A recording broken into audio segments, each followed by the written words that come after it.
안녕하세요. 이현우 작가입니다. 지금 집값은 하락하는 것이 아니라 정상화가 돼가고 있습니다. 지금 부동산 가격은 2015년 수준으로 돌아가고 국민들에게는 정말 필요한 사람에게만 대출을 해줘야 합니다. 그래야지 소비 여력이 생기고 출산율도 올라갈 수 있을 것인데요. 특례 대출 이런 거 해줘봤자 대출받은 가게들 이자 갚느라 힘들어할 뿐입니다. 다행히도 진짜 부동산 정상화가 시작될 수 있는 그런 제도가 지금 시행된다고 발표가 났습니다. 바로 전세대출에 DSR이 적용되기로 발표가 났습니다. 말이 조금 어려운데 그래서 오늘은 이게 도대체 뭔지, 부동산 시장에 진짜 정상화가 일어나는지 이런 것을 알아보도록 하겠습니다. 그리고 지금 언론들이 전세 가격 올라간다, 그래서 매매 가격 견인할 것이다, 이런 헛소리를 하고 있던데 이것도 조금 살펴보도록 하겠습니다. 그리고 이제 마지막으로 우리가 언제까지 현금을 꾸준히 모으면서 기회를 노려야 하는지, 타이밍이라고 할까요? 이런 거를 보는 기준,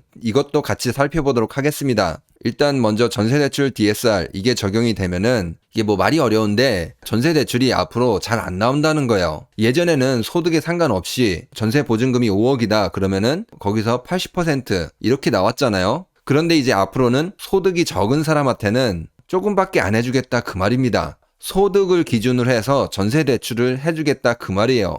이게 전세 시장에서 어떻게 돼요? 유동성이 빠질 수가 있습니다. 그것도 아주 많이 빠지게 될 거예요. 우리나라 가계부채 구조를 보면은 이게 2022년 기준해서 그냥 가계대출은 1867조였는데 전세대출은 1058조 이 정도 수준이었어요. 합치면은 2925조, 엄청나게 큰 금액이죠. 부동산 시장 거품을 지탱하는 것이 바로 전세라는 겁니다. 여기서 유동성이 빠진다고 생각해 보세요. 이 거품이 빠지는 겁니다. 가격이 더욱 빨리 정상화가 진행이 된다는 거예요. 그런데 사실 이제 이게 전세대출 DSR 이게 원래는 계속 미뤘습니다. 제가 보기엔 한 2년 전에 적용이 됐어야 하는데 계속 미루다 보니까 거의 마지막까지 온 것 같아요. 이번에는 진짜 도입할 수밖에 없다. 그렇게 느낀 거는 정부도 지금 가계대출을 GDP 대비 100% 이내로 관리하겠다, 이제 그렇게 발표를 했거든요. 이제 이거를 조금 기준을 보시면은 2022년 기준으로 해서 전세대출까지 포함해서 가계부채 이게 지금 GDP 대비 150%가 됩니다. 그러니까 이게 지금 어떻다는 거예요? 100% 이내니까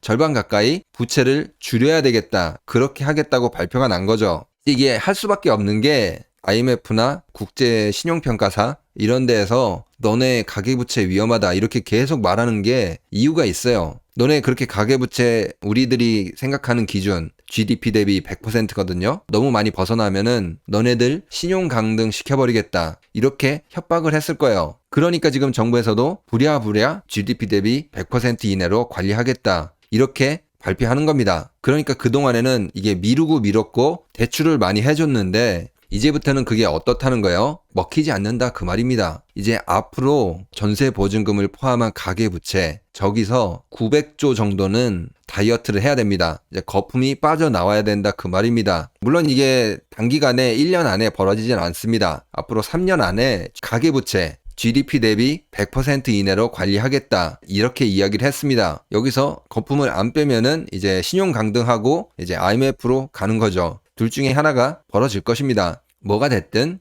부동산 가격은 정상화가 진행이 될 수밖에 없습니다. 그리고 언론에서 전세 가격이 상승을 해서 이제 매매 가격도 곧 상승할 것이다, 이런 식으로 이야기가 나오고 있는데 제가 그래서 그래프를 가져와 봤어요. 전세 가격이 최근 이렇게 보시면은 뭐 조금 상승하고는 있어요. 근데 언론에서 그렇게 막 호들갑 떨 정도로 그렇게 많이 상승하고 있지는 않거든요. 근데 이게 또 자세히 봐야 되는 게 과거에 비해서 거의 한 15% 정도 그 정도 떨어졌습니다. 그런데 지금 전세 가격이 높았을 때 2022년 이때 계약한 것들이 지금 이제 만기가 오고 있거든요. 이거 역전세로 나올 수밖에 없습니다. 매매 가격을 견인할 만큼 그 정도 상승은 안 일어난다 그 말입니다. 최근 한 4, 5개월 조금 상승한 거 가지고 막 호들갑을 떨고 있는데 아직은 최고점에 비하면은 한참 멀었다 그 말이에요. 그리고 이건 전국이고 서울만 넣고 본다고 하더라도 서울이 조금 더 뭐 상승을 하긴 했는데 예전에 비해서는 아직 한참 부족해요. 2022년에 계약해서 이제 다시 재계약이 오는 것들, 여기서는 오히려 역전세가 나서 어떻게 된다는 거예요? 경매가 쏟아질 수 있다 그 말입니다. 지금 2023년에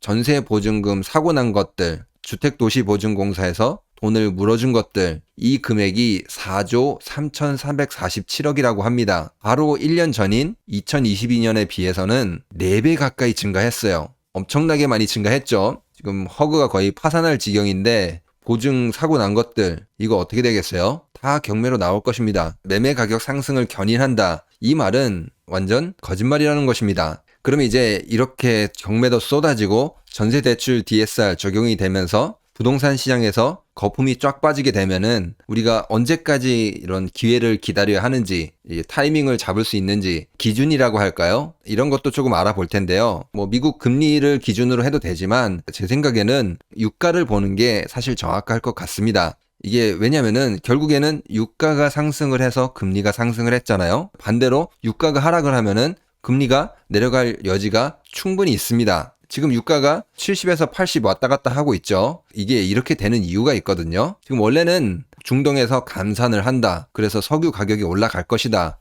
석유가 운송되는 길목 이런 데서 지금 전쟁이 일어나고 배 못 지나다니게 공격하고 그러잖아요. 이렇게 되면은 사실 석유 가격이 지금 엄청나게 많이 올라갔어야 돼요. 그런데 지금 미국에서 석유를 생산을 계속 끌어올리고 있거든요. 그렇기 때문에 지금 석유 가격이 어느 정도 안정되고 있어요. 물론 여기서 계속 전쟁이 나고 불안하게 되면은 물가는 계속 올라갈 거예요. 그런데 한번 생각을 해보면은 저기서 전쟁이 다 끝나고 어느 정도 상황이 안정이 되잖아요. 그러면 어떻게 될까요? 그때 되면 석유 가격이 엄청나게 폭락할 것입니다. 미국에서 생산하고 중동에서도 생산하고 러시아에서도 생산하는 것들 수출하게 되면 어떻게 돼요? 석유 가격이 엄청나게 폭락할 수 있습니다. 여기에 투자한 금융기관들, 특히 미국 금융기관들 엄청나게 크게 무너질 수가 있거든요. 이때 되면은 우리나라도 엄청나게 큰 타격을 받을 거예요. 부동산 시장도 충격을 받고 이게 그렇게 될 수밖에 없는 게 이런 중동이라든지 러시아도 사이가 좋아져서 전부 다 같이 생산을 해버리면은 어떻게 돼요? 당연히 가격이 다 폭락할 수밖에 없습니다. 그때가 진짜 마지막 폭락이라고 볼 수 있는 거죠. 그러니까 우리가 항상 석유 가격을 이거를 조금 보면서 생각을 하자 그 말입니다. 그러면 오늘 영상을 정리하면은 진짜 부동산 시장의 정상화가 시작될 수 있는 그런 제도가 시행이 되었는데 바로 전세대출에 DSR이 적용돼서 전세대출을 많이 받을 수 없기 때문에 그렇기 때문에 전세 가격으로 지탱되고 있는 부동산 거품이 어떻게 된다? 앞으로 빠질 수밖에 없다 그 말입니다. 정부도 이제 마지막까지 피하고 피해봤는데 결국에는 IMF라든지 국제기구의 계속되는 경고에 어떻게 됐다는 거죠? 마지막 경고까지 받았다고 볼 수 있습니다. 이제 가계대출을 GDP 대비 100% 이내로 관리하게 되면은 부동산 거품이 빠지게 된다 그 말입니다. 그리고 전세 가격 상승이 매매 가격을 상승시킨다 이런 말을 하는데 자세히 들여다보니까 최근에 조금 상승하긴 했는데 별로 그렇게 상승하진 않았다. 오히려 뭐가 늘어났다? 전세 보증 사고 이게 4배 가까이 늘어났다. 이제 이게 경매로 쏟아지게 될 것이다. 그거를 알아보았습니다. 매매 가격은 당연히 폭락할 수밖에 없겠죠. 그럼 이제 오늘 영상은 여기서 마치도록 하겠습니다. 구독과 좋아요, 알람 설정, 그리고 응원의 댓글은 영상을 만드는데 많은 힘이 됩니다. 감사합니다.